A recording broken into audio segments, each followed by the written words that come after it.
All right, good afternoon, everybody. Thank you for coming to the hearing today. We appreciate everyone being willing to come and share your input about the wildlife management program.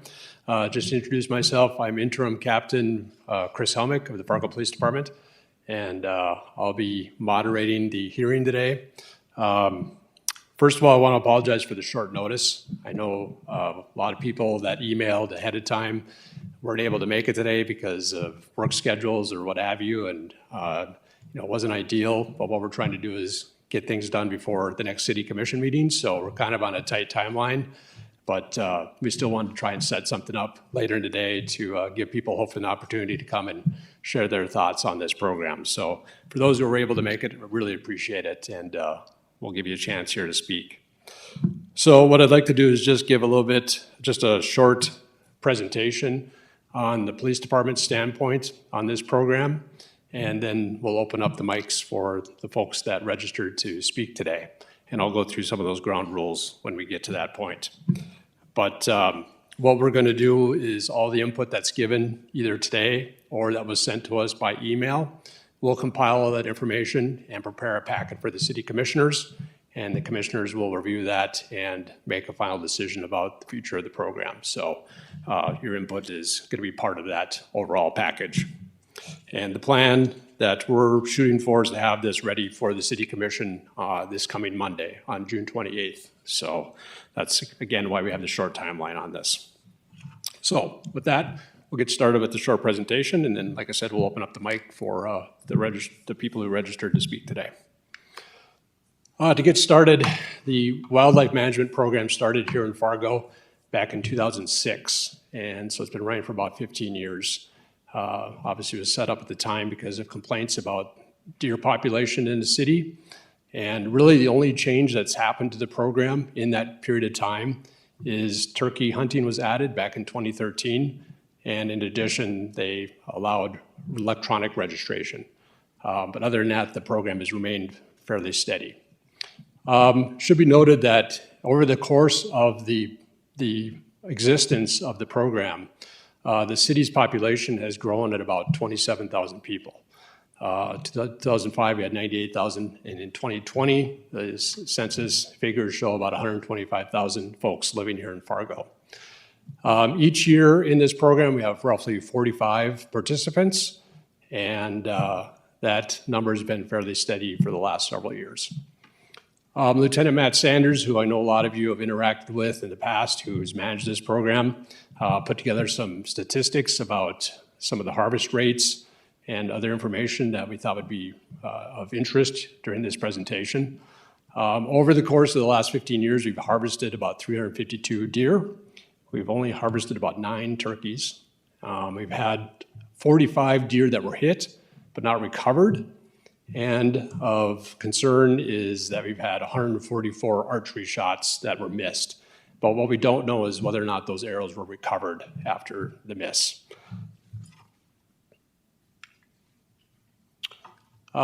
Just to lay out some of the concerns that we have, as the police department, have about the program. The number one concern that we have is public safety. Obviously, with the growth in population and development in the city, especially on the south side, we have concerns that increasing density is raising the likelihood of an accident that could happen with this program.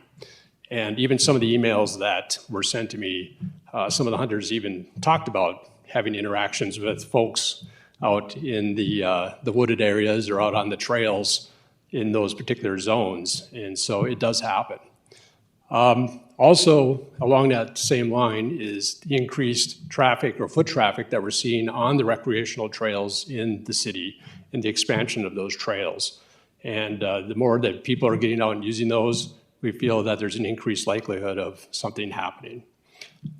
We have had at least one occurrence where a lost arrow was found by a resident. This same individual claimed to have found other arrows at other times, but the only one that we really have documented is the one instance that was investigated by the police department, and I believe that was back in 2013. So really our viewpoint on this is, even though we haven't had any serious incidents, we feel that the growth in population is increasing the likelihood of something happening, and we really don't want to wait until an accident actually happens to take action on this program. The secondary concern that we have as a police department is the resources required to manage it. And roughly every year, it takes about 40 to 80 hours of Lieutenant Sanders' time to manage this program, which salary-wise isn't a lot, but we do have an increasing demand for resources in the department with increasing calls for service and increasing investigative load. Lieutenant Sanders right now is part of our criminal investigations team. He actually oversees that unit, so his time is pretty valuable. And so for him to take time out of that management does have an effect on the overall operation of the department. A third concern that we have is part of the program is we have certain zones that are actually outside of city limits. There are Fargo Park extraterritorial areas, and they're part of the program, but the difficulty that we have there is we don't have any enforcement of criminal ordinances in those particular areas. We do have some administrative authority, so if people violate the rules of the program, we can take action on that, but those are areas that are tending to grow at a rapid pace. We have Orchard Park as part of that. I'll show you a map here shortly, and we have some concerns about being able to properly enforce any ordinance violations that would normally occur. We could enforce within the city limits, but out in those areas, we're not able to do that. So that does present some difficulty for us. Complaints and concerns we've had over the last 15 years. Admittedly, there haven't been a lot. We've had some complaints of deer that might have been harvested or found to be out in the open area of a park. Like I mentioned before, we had one resident who claimed that her son found an arrow and it stuck to his shoe as he was walking through the home park area. We actually did do a police report of that and sent it to the city prosecutor, but it was found that the hunter had followed the rules of the program and there was no criminal intent, so there was no prosecution on that. We've had calls about putting up additional signs, which has happened. We've also had reports of hunter possibly using a ground blind, rather than being up in a tree stand. That was investigated, but really didn't find any evidence of that, or we couldn't identify who that person might be. We also had some reports of illegal baiting, but Lieutenant Sanders found that the amount of bait that was used was within city ordinance, so there was no violation. Just to kind of walk through the different zones that we have, just to kind of put some of this in perspective as far as where these hunts take place. And I'm sure a lot of you already know this, but for the sake of the public who isn't as familiar with the program, this is the North Zone, Region 1. And as you'll see, a lot of the areas are right along the river, and they're also adjacent to a lot of residential areas. And there again, our concern is that something could possibly happen with the folks that are living in those particular neighborhoods. This is the other portion of the North Zone. You'll note that there's a bike and rec trail that's located down by Oxbow Park, which is just south of the VA hospital. And that, as you can clearly see from the map, goes directly through the hunting zone that, again, is frequently used by bicyclists or other pedestrians. This is Region 2, which is on the south side. It stretches from near Riverside Cemetery and down by River Drive and the Eagles Kindergarten Center. There again, most of these are along the river. I know there's been a lot of flood buyouts in this area and such, but there's still a lot of residential areas in those zones. And again, a continuation of the South District. And then these are two of the zones that I was talking about before that are technically Fargo Park property, and they're managed as part of this program, but they're outside of the city limits so that our officers are not able to take any enforcement action on criminal offenses in those areas. And Orchard Park is one that I mentioned, but also down the Forest River Drive area. And then there's additional area down at Hillside Drive. And as you'll note here, you don't know if you can really see it on the map, but there is a trail that goes right through that particular area. So again, we'd have concerns about pedestrian traffic going through the hunting zone. So That's really about the only information I want to present today. So I want to talk a little bit about the open forum. There are a couple of questions that we'd like the attendees and the folks that are speaking today to try to give us input on, and some of this was directed by the mayor. First question at hand is, considering public safety, do you still support the wildlife management program? And the second question is, if the program was to be continued by the City Commission, do you have any input on who you think might be able to manage it, to take that burden off police resources? And we're certainly open to any ideas along that line. So some of the ground rules for public comment. Again, the folks that wanted to speak registered ahead of time. We have 2 virtual attendees, and then we have 11 that are going to speak in person. What I'll do is I will call off each of those names one at a time, and we'll have the speakers approach the left podium. And when you do, before you make your comments, please state your name for the record. Even though I'm calling it out, just want to confirm that we have the right person up there. Excuse me. Also, at this point, I'm not going to take questions, and I'm not going to provide any rebuttals to anything that's said during the open comments. This is the public's opportunity to voice their opinions about this program, and we don't want this to turn into a debate. It's not the police department's decision as to what's going to happen with this. It's up to the City Commission, but we simply want to get your input and have that documented so that we can provide that to the Commission. And also, like I mentioned, the Commission will meet next Monday, and folks can certainly show up there and register for public comment as well, or email the commissioners ahead of time, whatever you'd like to do, call the commissioners.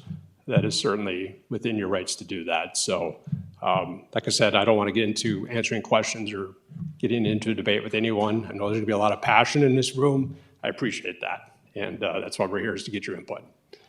We also ask that you try and stay within the 2.5-minute time limit if you can, just for the sake of everybody's time. Everybody's time is valuable, so we want to make sure that we keep things moving along and no one takes control of the meeting. If you want, you can certainly provide additional comments to me by email. I'll accept those through midnight tonight, and all of those comments will be included in the packet for the City Commission. And if you do have any questions or what have you, you can certainly send those to me as well, and I'll do the best I can to respond to those. Okay. And then just last thing that, like I mentioned, this issue we're planning on having on the City Commission agenda this coming Monday. The City Commission meeting will happen at 5 o'clock here in this room. So anyone who wants to attend and see or provide comments at that point, or see what the discussion is by the Commission, you can certainly do that as well. All right, back up here. All right, so with that, we'll get started with our public comment. The first person that has registered to speak is joining us virtually, and we will start off with David Snyder. Oh, okay. So we'll move on to the in-person speakers first. First on the list is going to be Brent Mitchell. Okay. This one over here, please. Thank you.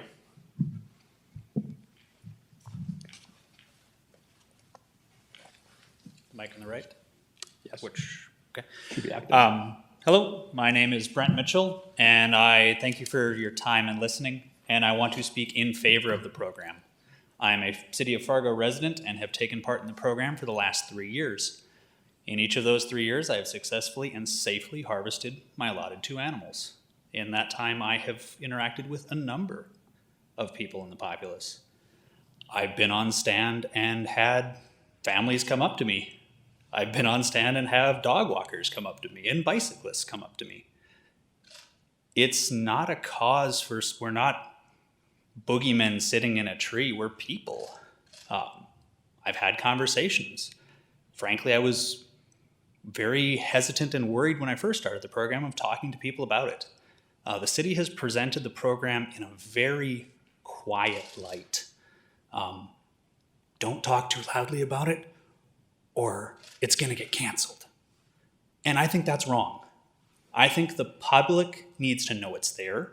I think the public needs to know why we're out there, and that we're doing it above board and clearly.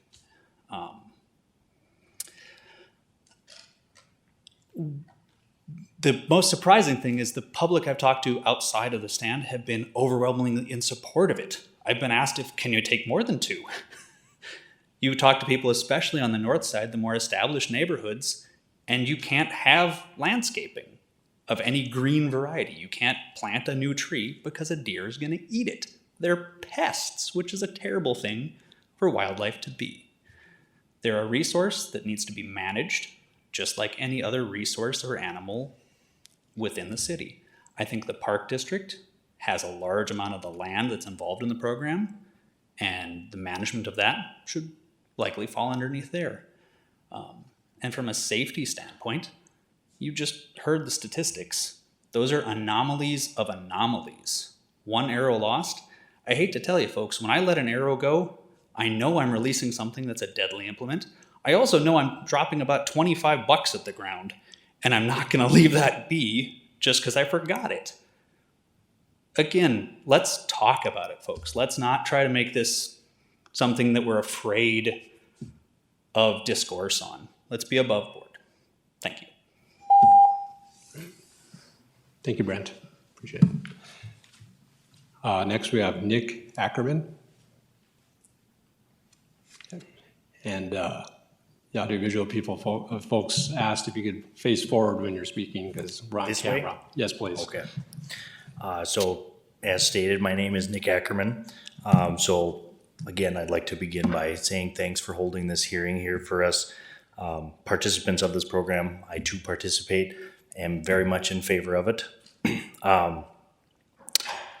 So as a participant of the program, the past 4 years, I personally don't have enough good things to say about it. Not only is the program wonderful in offering a wonderful offering from the Fargo Park staff to allow for the aid of herd management, but it also provides a service to the Fargo Parks and surrounding residents while also contributing to the state conservation efforts, as a majority of the fees of those special state issue tags is put to maintaining wildlife and land alike throughout the state. Having participated and taken part in the specific training and proficiency testing associated with this program, which is mandated by for all participants, I can tell you that its participants are sportsmen and women who exercise the utmost care and judgment while out in the designated city parks and city-owned property. This program's high standards for participation ensures the absolute minimum amount of risk for both injury or potential for complaints. The statistics that were just shown also probably prove that you would get more complaints from a concert in the city, dare I say.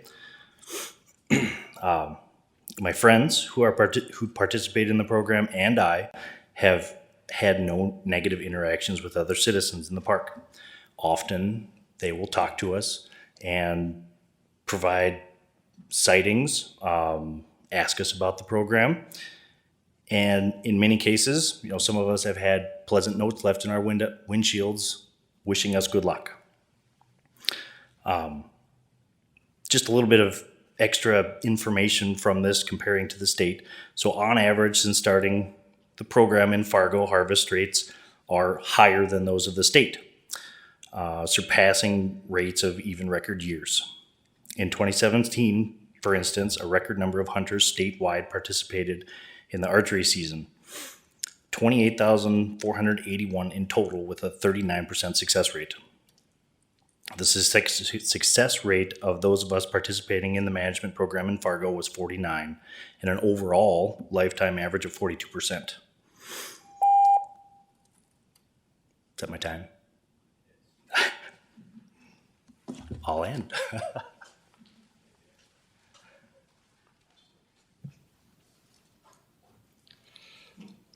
All right, next we have Brian Zastapel.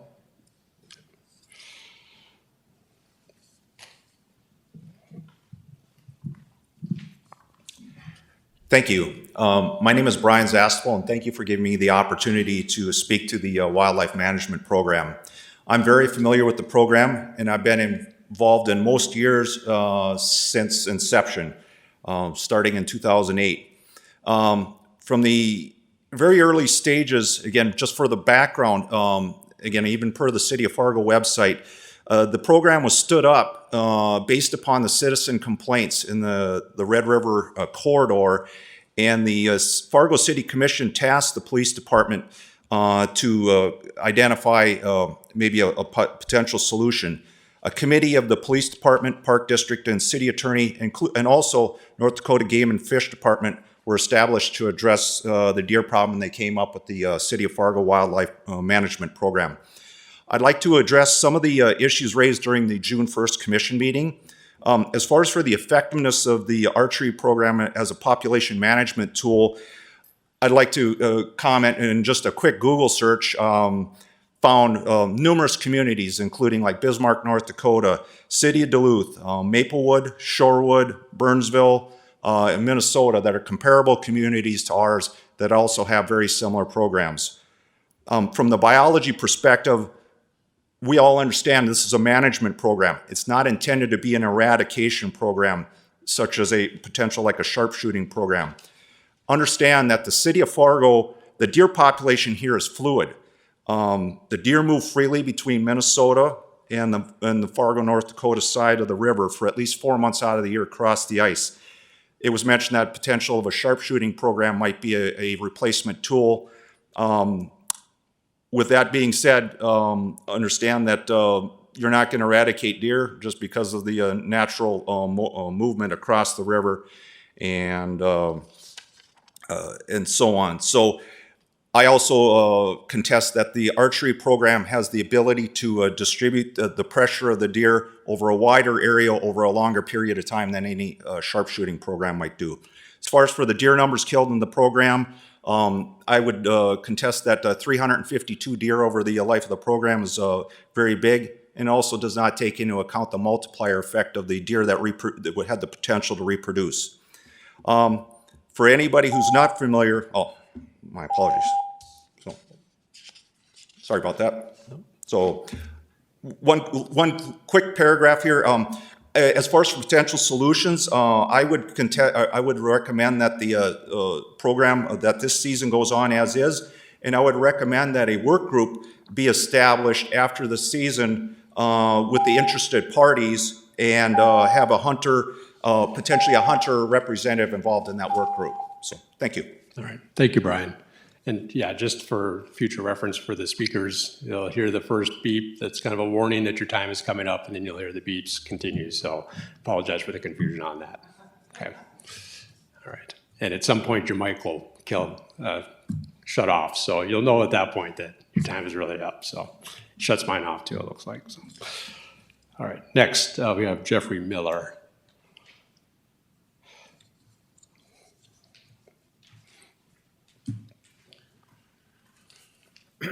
My name is Jeffrey Miller, and I've participated with the Fargo Management since the inception in 2006. And I guess I'm not going to reinvent the wheel here of what these other gentlemen have said. I'm in full support of the program. One thing that I think in terms of public safety that we have to remember that the threat to public safety for the archery is extremely small, but the threat to public safety for bicyclists or motorists driving and deer running around is probably much more. I've seen a fair amount of deer where I hunt that have sustained vehicle injuries, broken legs, whatnot, that more than likely would be not only deleterious to the animal, but probably to the motorist or the bicyclist that hit the said deer. So I think in terms of public safety, the program is really something that is going to help public safety, and to make sure that the resource is utilized by as many people as possible. The hunters, bicyclists, frisbee golfers, we can all coexist and use the natural resources that we have here. Thank you. All right. Thanks, Jeffrey. Next, we have Rob Mounts.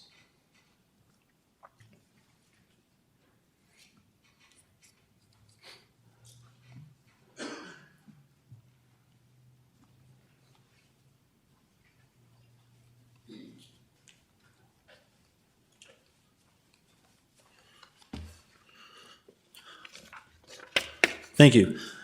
A couple things. I was pretty sure that a lot of the safety concerns would be addressed by others, so I won't add my 2 cents, but I echo a lot of what's already been said. One thing on the population comment, where the population of Fargo has gone up, yes, that's obvious. One thing I'll encourage the City Commission and police department to look at is where those people are located. If you look at Google Earth, you can look at historic overhead maps. You'll see that a lot of the development that is along the river is now gone. And the southern region, I'd say roughly half of those areas are former developments where houses used to be, they are no more, and that's the areas that are being hunted. In fact, looking at the map, the only area that has had an increase in housing or development around it is 1A, which is the old seminary development on the north side of Fargo. Now, one thing to consider there too is there's 53 acres between 1A and 1B from the development property line to the river. So there's still a lot of property there. The other thing I'll point out is all the areas combined total roughly 470 acres of area. So there's a huge area to hunt. As far as improvements go, I have a few. One, I think we should expand it. There's the farthest north we go is that seminary property right behind it. If you look at I live on 45th Avenue North in the Riverwood development. We just moved out 6 houses or demolished them next to the river. There's 10 acres there that could be hunted. There's plenty of deer there. I can attest to that. The North Broadway Bridge that just closed down, there's plenty of area there. Trefoil Park, for some reason, that's not available to hunt. And Edgewood Golf Course. There's a lot of time between the point where the golf course closes for the season and to where it's heavily used for cross country if there's enough snow. You should also increase the number of hunters. I think that would also be a good idea. There's plenty of people that want to hunt that can't participate in the program because it is so popular. As far as making improvements, another one I'd have is if you want to make the enforcement cheaper, it'd be pretty easy to have the hunters give the coordinates of their stands to the officers they could go do a check. These are all things that would make it a lot cheaper to enforce as well. And one thing I will point out on the sharpshooters, my time's going to go off in 5 seconds here. One of the companies that looked at that does this, they actually have on their website, if managed hunting isn't an option, here are the services we provide. And I think managed hunting in Fargo, it's been a phenomenal success. And I think all the stats that were shown show that. Thank you. All right. Thanks, Rob. Next, we have Dan Mason.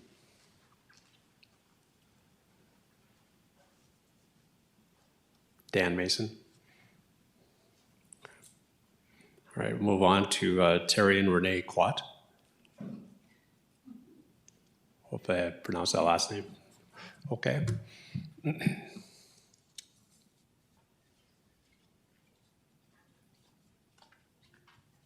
Hi, my name is Renee Quast. He decided I'm going to be the speaker.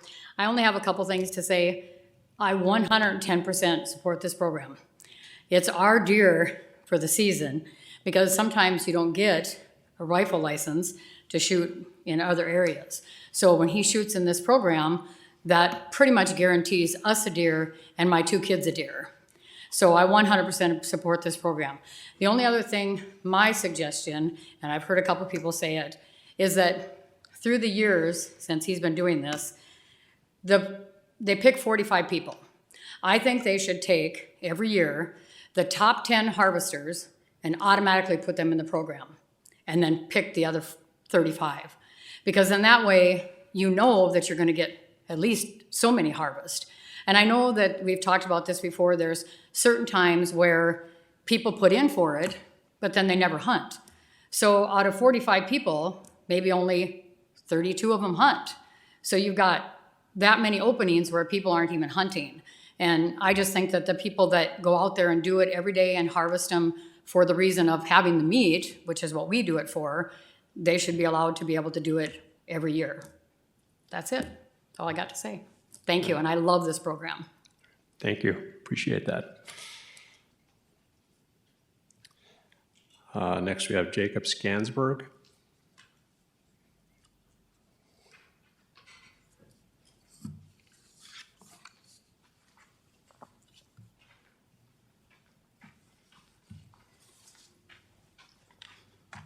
I'm Jacob Skansberg. Thank you guys for your time.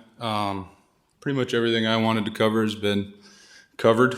One thing in addition that some people ran out of time on the sharpshooting aspect. I'm in support of this program, if that wasn't clear already. But sharpshooting, like the one gentleman mentioned, is a last resort.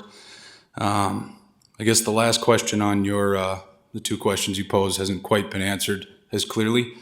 A pretty easy way to answer that would be if it is a general consensus to scrap this program, the money that you would then invest in sharpshooting, which is average about $1,000 a deer, you could probably allocate that money elsewhere within the program, cover your 40 to 80 hours of salary for this program.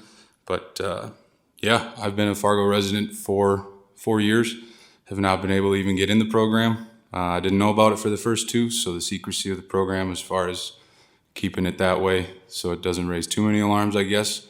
But I think there should be a little bit more public knowledge about it, just so everyone's on the same page. I know my neighbors were pretty excited in North Fargo when they found out I was going to try for it. They could finally plant some of their gardens, so thank you. Thank you, Jacob. Next, we have Michael Gravelin.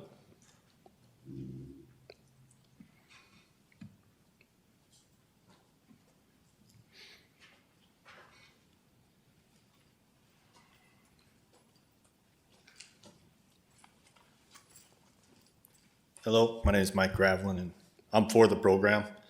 I guess I won't rehash what a lot of people have already said. I think a lot of good points have been brought up, so I'll just share a couple of my personal experiences. I've participated in the program for 2 years, and I only take 2 deer a year. Could obviously take way more. One thing I do just to help with arrow recovery is I use a nocturnal knock. Maybe that could be something mandatory, because with the nocturnal knock, the arrow will be lit up. So if a person is unable to find their arrow during the daytime, at nighttime, they should be able to find their arrow. That's one thing I do. I personally have seen 20, 30 deer cross the river in one of my evenings I've sat. Multiple times I've seen another 10 deer. I live by Rose Creek Coulee, and I see 10 to 15 deer over there. Obviously, we can't hunt Rose Creek Coulee, but those deer, I'm sure, make it over to the river and so on and so forth. I have had interaction with the public, and all interactions I've had have been positive in support of the program. They're usually quite happy I'm there. But again, I'm only one person, so I can only do so much. But everyone I've talked to has been in support of the program. And I'm in law enforcement, so public safety is of my utmost concern at all times. And I have personally, I've never seen anything or heard anything bad about the program. I talked with Lieutenant Sanders quite a bit about the program, and when I'm out there, I look for possible flaws, and if I see something. And the other thing is, I wouldn't participate in the program if I felt there was issue with public safety, and that's about all. Thank you. Right. Thanks, Michael. Next, we have Christopher Cohen.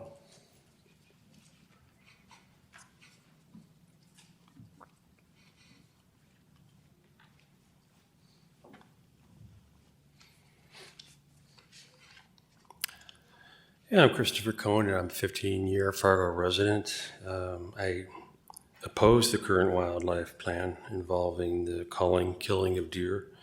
My first question is whether the city is covered for all liability regarding culling activity. For example, involving accidents. This morning I left a message with the city attorney's office asking that question, and nobody got back to me. By the way, bow and arrow is one of the cruelest ways to kill an animal or a person. It's so easy to take a misplaced shot and badly injure but not kill them. Either way, an animal struck with an arrow must always be tracked, as they eventually die of hemorrhage or infection if it didn't strike a vital organ. Tremendous suffering is involved. I think most people would choose a skilled firing squad over a bow and arrow execution if it were them. You have to get a direct shot into a vital organ for it to be effective. Killing deer doesn't control their populations. Their high reproductive rate will quickly compensate for any deer removed. Each year, enough deer must be killed to significantly reduce the herd, and then continue to kill deer to keep the population from bouncing back. Once the killing starts, deer move into areas off limits to hunters, and once it's over, they move right back into their original territory, and we're back to square one. It's commonly assumed that an organized cull or hunt will make for a sustained reduction in the deer population and reduce the number of deer-human conflicts. Deer are highly prolific, and their high reproductive rate can quickly compensate for declines in their population.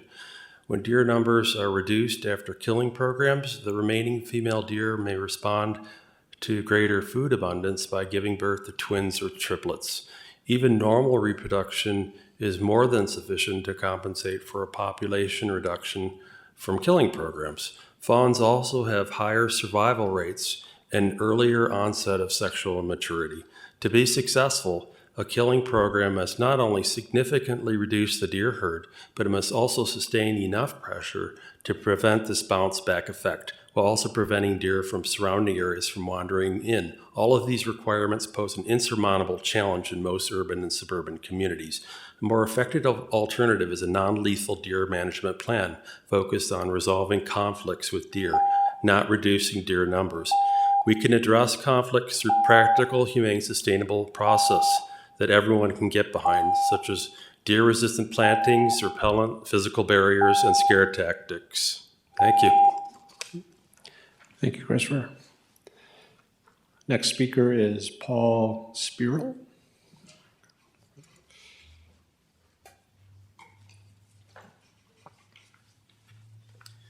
My name is Paul Spurl. I'm a volunteer with the North Dakota Bowhunters Association. I've been affiliated with the program since inception, and my job is to, at the training sessions, safety and ethics.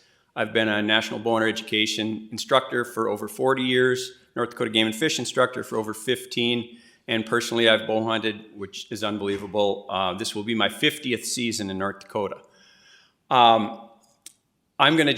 I want to thank all these people for coming and voicing their opinion, both for and against. It gives us a chance to educate those that are against, and I would just applaud those that spoke for.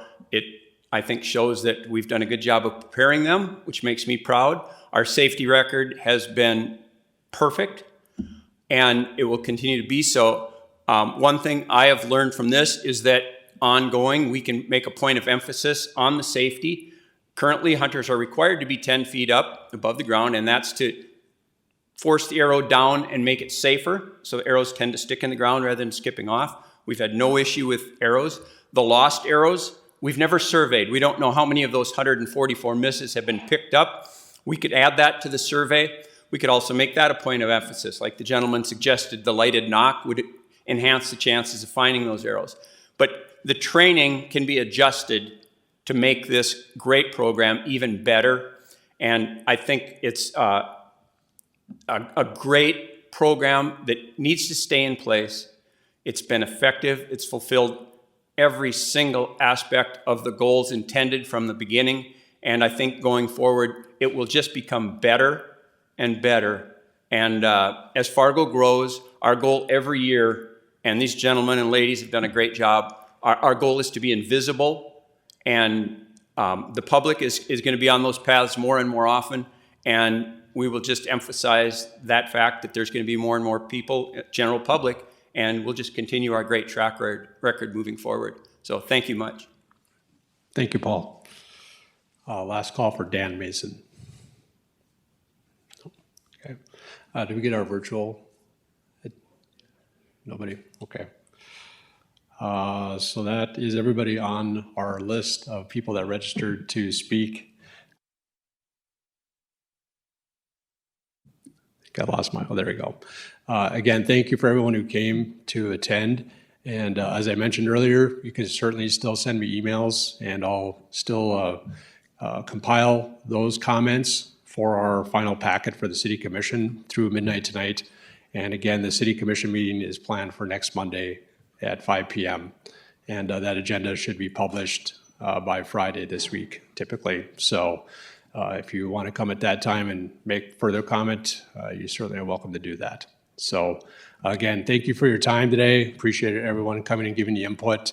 And we'll see what the commission decides on Monday. Thank you.